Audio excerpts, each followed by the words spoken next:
Un, doi, merge. Ladies and gentlemen, a president of the United States of America. Doamnelor și domnilor, președintele Putin, George W. Bush.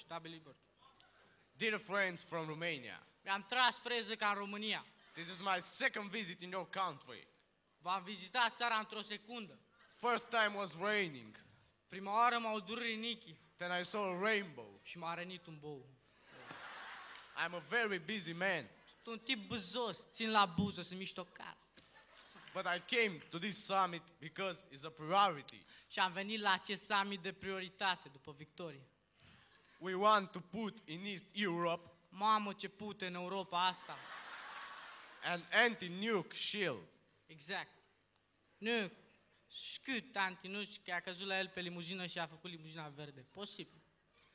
It's a strategy against the terrorism, against the new war. We want to protect our allies, starting with Romania, now with Poland. Vrea să protejeze pe shoulder to shoulder pe cineva din potriva lui cuiva și de dușmani inamici. Cred că zice el acolo. It doesn't matter. Dă-i în măsă. Together we're strong. Mă strâng ghetele We got the power. și mi-am luat parul. Ce face cu el nu știu, dar ne zice tot el. We want to maintain the peace. Vreau să mă țin de el că mă pis. Mă rog, e om, el mă pis, eu nu eu shoulder to shoulder. About Bucharest, I like it very much. Am băut în București de m-am făcut muci. Many flowers on the streets. Multe florerese pe străzi.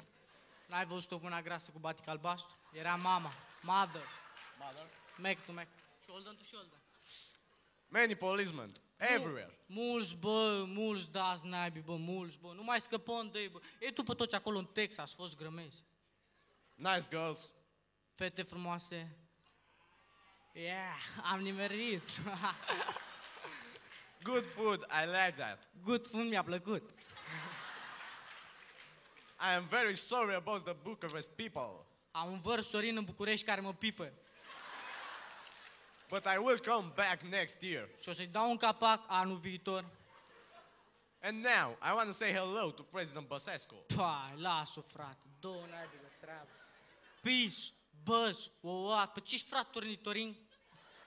Ladies and gentlemen, Mr. Borch W. Juice.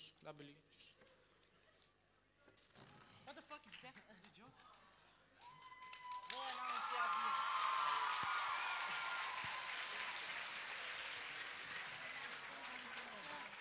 Aplauze, vă rog, pentru Soare Codru, dar ați aplaudat. Fain, omul, fain. Băiatul ăsta seamănă cu mine, când eram puțin mai tânăr, adică tot așa, drăguț eram și eu. Și când bea. Să spun. Concurenta cu Morșal. Sexy and I know it.